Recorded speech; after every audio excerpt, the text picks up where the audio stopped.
Vraies Voix Sud Radio, le coup de projecteur des vraies voix. Je démissionne et c'est effectif à partir du 1er octobre. Il n'a pas tort, hein, Éric Ciotti. Il y a officiellement 7 ministres qui sont des Républicains, mais il y en a 13 appartenaient jadis aux Républicains, donc ils sont à peu près une vingtaine sur 39. Politiquement, il prend acte du fait que les LR sont donc ont basculé dans le camp présidentiel. La marque LR est complètement morte. Il quitte les Républicains pour être à l'UDR, l'Union des droites pour la République. Puis je tourne une page et j'en écris surtout une autre. On peut dire aujourd'hui, avec ce départ d'Éric Ciotti, que finalement, les Républicains, ça n'existe plus. Éric Ciotti rend donc sa carte de LR. L'ancien président des Républicains dit quitter une équipe compromise. Plusieurs membres de son ancien parti font partie aujourd'hui de ce nouveau gouvernement, à commencer par l'ancien président des sénateurs LR, Bruno Retailleau et Annie Genevard. Alors parlons vrai. Est-ce que pour vous, les militants LR vont aller avec les alliés d'Emmanuel Macron ou rejoindre Éric Ciotti? Est-ce finalement l'aveu que le plus grand parti à droite est aujourd'hui le RN? Et à cette question, démission de Ciotti, participation au gouvernement, est-ce la fin de LR? Vous dites oui à 83%. Vous voulez réagir? Aude attend vos appels au 0826 300 300. Et notre invité Guillaume Bernard est avec nous, politologue, auteur de ce livre, Le mouvement d'Extrogir, aux éditions d'Esclé de Brouwer.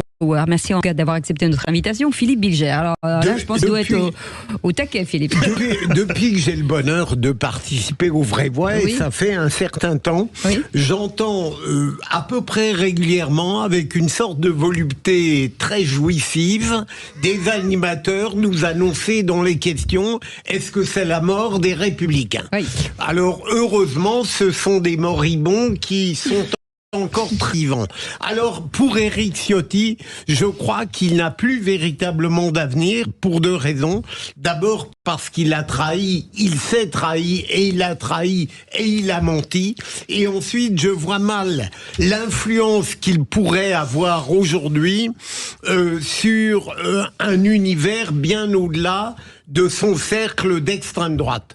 Pour le reste, je suis persuadé que la droite républicaine, puisqu'elle s'appelle comme ça maintenant, j'espère qu'elle arrêtera de changer de nom comme le macronisme, eh bien, je pense qu'elle a une place. D'abord, c'est miraculeux.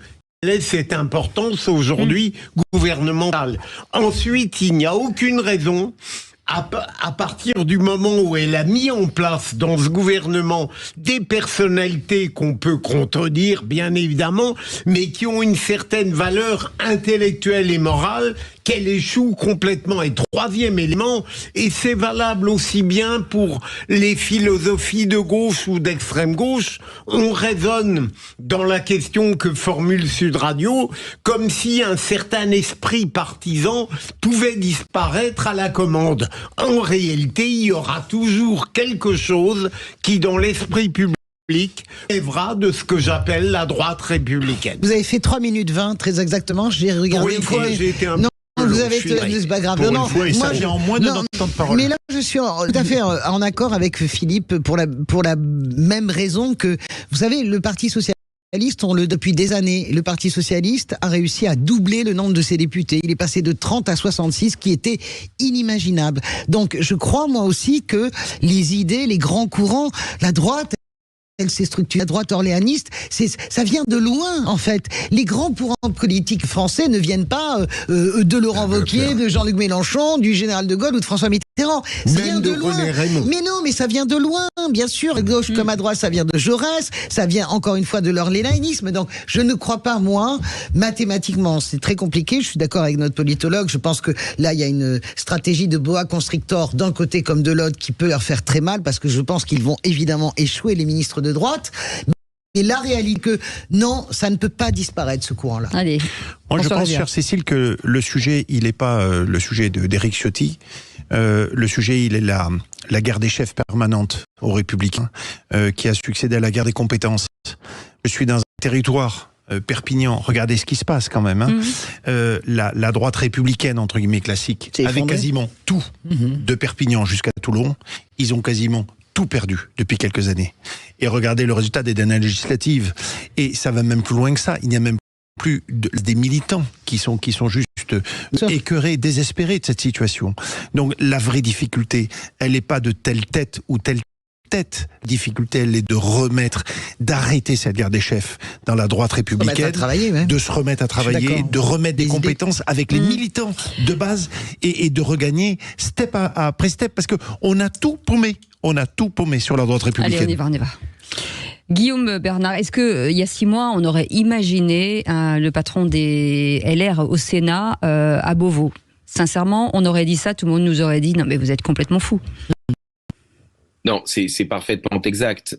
Simplement, il y a quand même des mouvements, des forces de gravité qui expliquent, je dirais, la situation dans laquelle nous sommes. C'est-à-dire que le résultat aussi bien des européennes, quand on additionne les différentes parties qui sont allées dispersés au combat, lorsqu'on regarde les résultats des législatives, ça dégage quand même principalement 3 camps, non pas 3 blocs, mais 3 camps politiques qui sont plus ou moins friables, et ces 3 camps politiques font qu'aujourd'hui, ceux qui n'ont pas suivi Éric Ciotti dans sa stratégie d'alliance avec le Rassemblement national, évidemment, ils ne peuvent que se rapprocher du macronisme, avec cette idée que puisqu'Emmanuel Macron ne peut pas se représenter a priori, je dis bien a priori, en 2027 à la présidentielle, bien c'est eux qui vont ramasser la mise, et ils espèrent pour cela que la réussite de leur ministre et les élections locales, les municipales en 2026, leur permettront de rebondir. Cela étant dit, que une tendance politique de droite modérée, comme l'a dit Philippe Bilger, puisse continuer à exister, c'est parfaitement vrai, mais qu'en revanche, l'organisation partisane qui est LR puisse continuer à exister en étant écrasé entre, d'une part, la coalition macronienne et de l'autre côté, le Rassemblement national qui, à lui tout seul, pèse 30%, ça, en revanche, ça me paraît beaucoup plus problématique. Je mets un Guillaume, il y a bien ce socialisme municipal comme il y a la droite municipale, mais c'est pas ça qui fait regagner. Je rejoins ce que dit François Rivière. À l'époque, j'étais sur une autre radio, j'ai beaucoup suivi Nicolas Sarkozy, la reconquête de Nicolas Sarkozy, 2005, il est voué aux hégémonies, bien avant qu'il revienne au gouvernement, il est voué aux hégémonies, c'est le traître, etc. Et j'ai vu Nicolas Sarkozy pendant 2 ans s'enfermer avec Emmanuel Mignon, avec Henri Guénaud et se mettre à travailler sur les idées pour construire la droite populaire. Je ne suis pas d'accord avec ça, mais il l'a fait par un travail idéologique. Et moi, je pense que la ne disparaîtra pas si elle se remet au travail idéologique. Ça réagit au 0826 300 300 direction Mont-de-Marsan. Bonsoir Ludovic. Bonsoir Philippe, bonsoir Philippe, bonsoir Cécile, bonsoir Grégoire. Bonsoir. Et je vais éviter de demander à Monsieur Rivière le résultat de l'USAP ce week-end, je n'ai pas trop suivi, mais je pense que ce n'est pas bon. Ah, Mont-de-Marsan qui nous chatouille. Mais c'est gentil, mais on a dit qu'on ne faisait pas une émission sur le rugby. Même si j'ai rappelé tout à l'heure qu'on allait baptiser ma nouvelle pelouse samedi, c'est très important, et qu'aujourd'hui j'ai l'anniversaire d'un de mes joueurs, Louis Dupichot, que j'embrasse, parce qu'en plus c'est un jeune papa. Mais je peux discuter un peu de rugby, Cécile.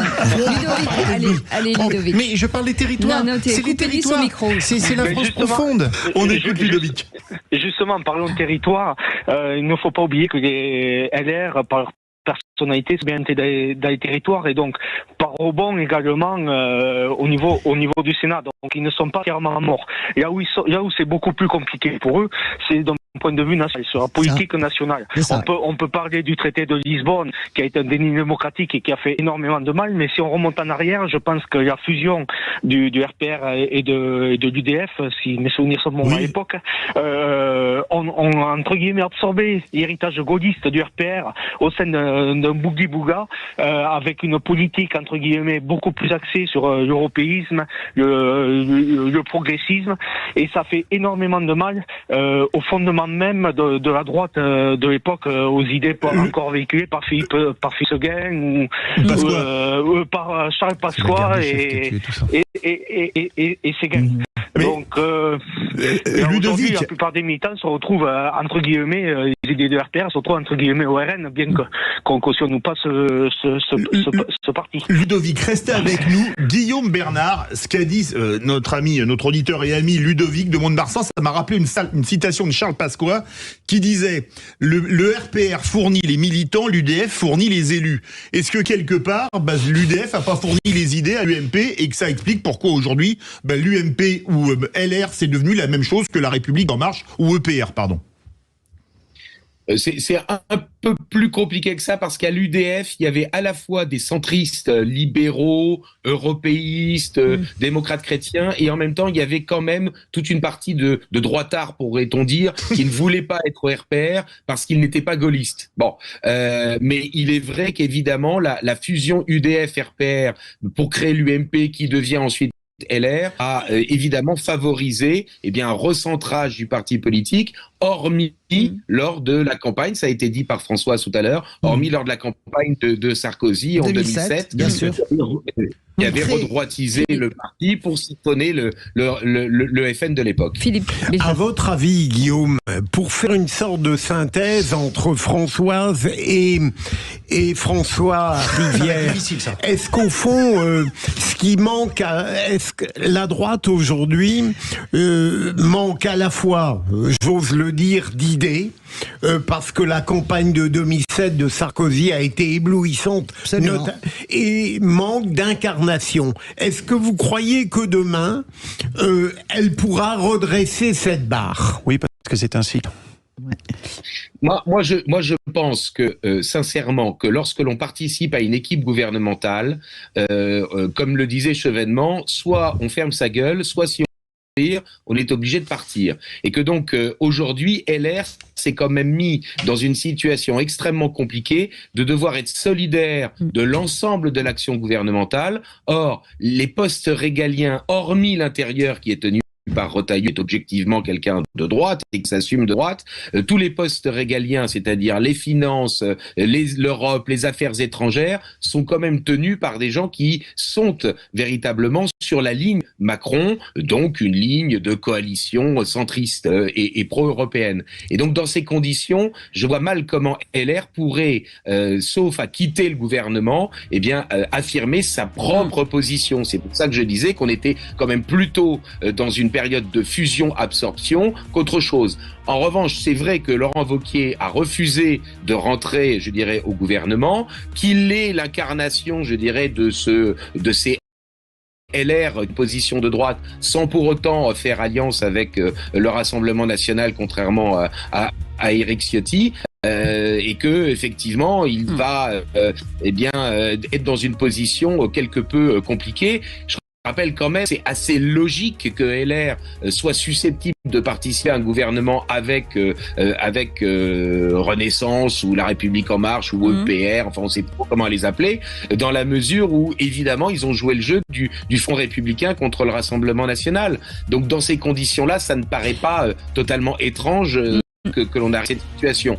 En revanche, moi je maintiens que la distorsion qu'il peut y avoir aussi bien pour le Parti socialiste que pour LR entre, je dirais, sa réelle et très forte implantation locale et d'autre part le fait qu'ils ne sont plus les organismes, les organisations qui mènent véritablement les coalitions gouvernementales, ça reste quelque chose d'important qui peut permettre à un parti politique de continuer à exister, mais encore faut-il être capable d'avoir un candidat au deuxième tour de la présidentielle. Or, sincèrement, aujourd'hui, ni LR ni le PS ne sont en capacité d'accéder, pour l'heure en tout cas, au deuxième tour de la présidentielle. Merci beaucoup Guillaume Bernard, politologue, auteur du livre Le Mouvement d'Extrogir aux éditions Desclés et Brouwer. Merci beaucoup d'avoir été avec nous. Merci Philippe Bilger. Merci François Rivière. La pelouse ce week-end. Rivière. Et Louis Dupichot, dont c'est l'anniversaire aujourd'hui. Vous l'avez pas oublié. Calimero, mais je vous dis Calimera pour ce week-end. C'est bon. Salut les amis. Merci Cécile de Ménibus de toujours me défendre dans cette arène avec ces fauves sans hâte. Je vous aime. J'adore venir sur vous, comme on dit. Voilà, merci beaucoup. Les vraies voix citoyennes avec Philippe David. Et n'oubliez pas cette nuit du rugby. Absolument. C'est sur Sud Radio à partir de 20h. Mais tout de suite, les vraies voix citoyennes. Sud Radio. Sud Radio. Parlons vrai. Parlons vrai. Sud Radio. Parlons vrai.